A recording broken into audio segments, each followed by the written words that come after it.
Brad Schwartz will take the bait. Again, I suspect that Brad believes he's got the best hand. What's this time?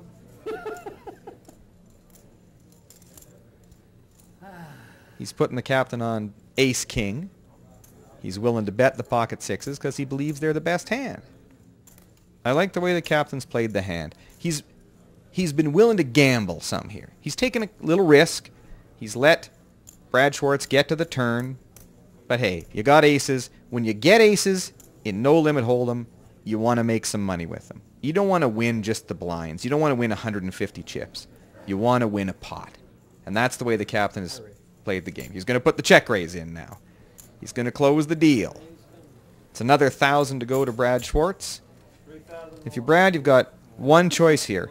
You re-raise and you tell the captain in your face, I've got the best hand, or you muck. You don't simply call. Joe Payne in the small blind, ace of spades, queen of diamonds. Captain Tom Franklin, ace of diamonds, queen of clubs. And Troy Otto in the big blind with pocket threes. Captain Tom makes it 350 to go under the gun.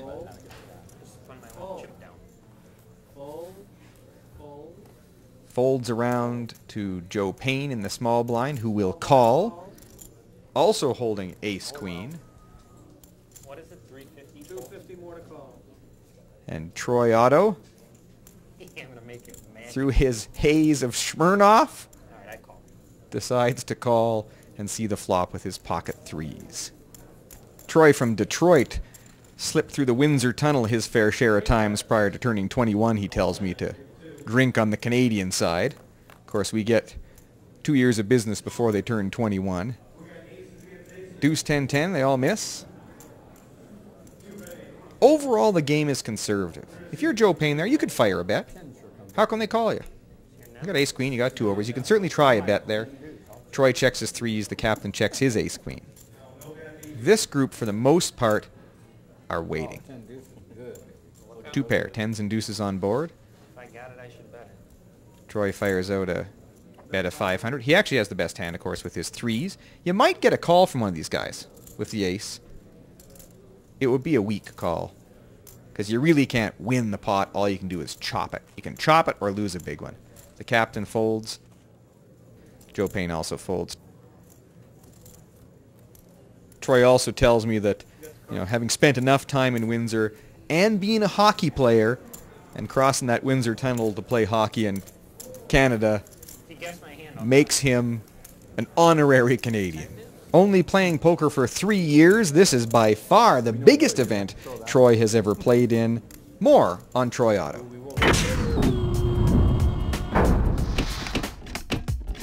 Hello, I'm Troy Otto. I'm 26 years old from Detroit, Michigan. My online name is Willie Wonks, and I changed that in honor of my dog. Actually, it's kind of a cheesy story, but my dog Willie was hit by a car, actually, and passed away, and his nickname was Willie Wonk, so I kind of switched that just as a little reminder of my buddy.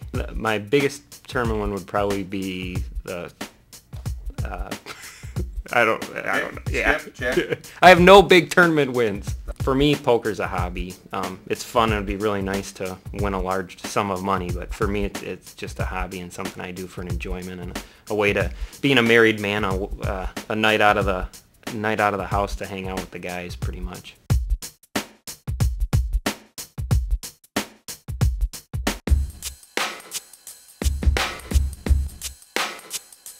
Now you put you on television. I'm serving a 10-minute misconduct, a 2 and 10. How did you manage the misconduct? My wife here sitting next to me has been... Jennifer, she's Canadian. She's been nagging me the whole time, and I was afraid, even though I had a legitimate hand in the small blind, I was afraid to raise her because I thought she'd yell at me.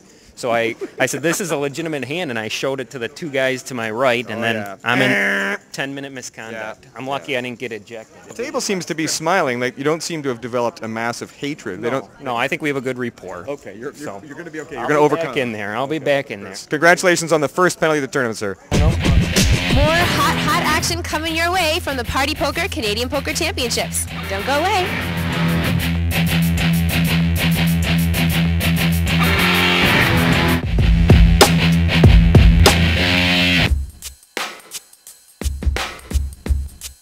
Ah, the wonderful world of the poker dealer. You sit for hours upon hours upon hours. So everybody's got their own style. Everybody's got their own thing. Everybody's got their own needs. Everybody's got their own requirements. Here we see our lovely dealer, who is probably a little short. She likes to have 2 chairs. Sit up a little taller. Coming into the box, waiting, is a gentleman who brings his own pillow. Hey, if your job was to sit for 100 hours a week dealing cards to a bunch of stressed out poker players, you'd want to be comfortable too. We're back to the poker action at the Party Poker Canadian Poker Championship. There are only 2 players here with big tournament experience. Of course, Captain Tom in the Rastafarian hat in seat 7, and Lothar Landaver in seat 2.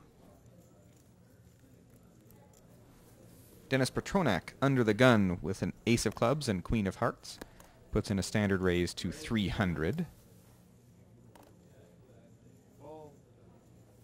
Around to Kenneth Pinstripe Strandley with pocket 7s, who will call in the cutoff, looking to flop a set, hoping to flop a set, crossing his fingers. To Troy Otto in the small blind with 9-8 of clubs. Although the 7s would be favored over the 9-8 or over the ace-queen, in this 3-way combination, the ace-queen has a pretty decent edge and is the favorite here pre-flop. 3 players. Troy's flopped a set of 8s. He checks quickly. A 300 chip bet from Dennis Petronak with top pair queen kicker. Kenneth Strandley folds his 7s. Troy Otto announces raise. Troy offers Dennis Petronak 600 into a pot of 1,600. I wouldn't expect it. Yeah, I wouldn't expect Dennis to lay down at that point. He re-raises another 1,000. Troy owes 1,000 chips into a pot of 2,200. If you're Troy, you still have to like your hand. The only hand you're really worried about is pocket aces in Dennis's hand. And you wouldn't expect him to play a hand as strong as aces full of 8s that strongly. Troy's only going to call. The turn card. 9 of spades giving Troy a full house. 8s full of 9s.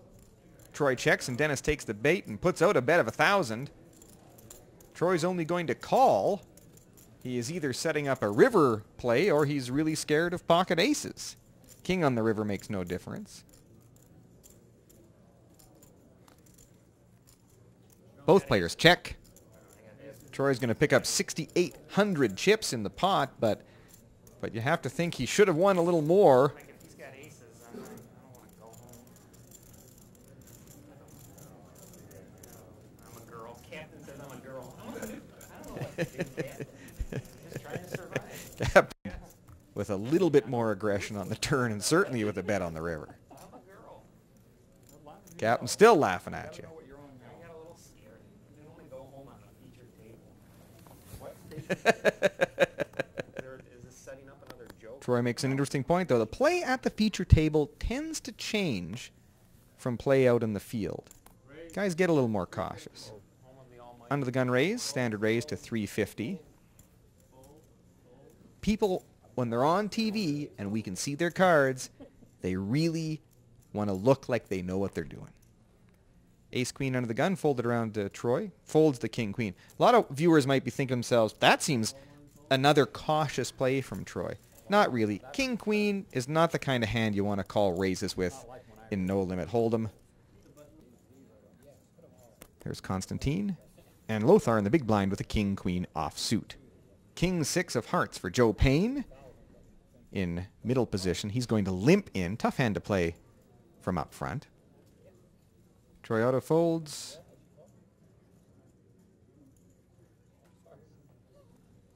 Captain Tom folds. Dennis Petronak with an ace-king, big slick. And he will put in a raise to 400. If you are Lothar in the big blind with a king-queen, you're considerate, and the question you ask yourself is how tight is the raiser? Dennis Petronak has been pretty quiet today, hasn't played many hands. You give him credit for a big hand. King-queen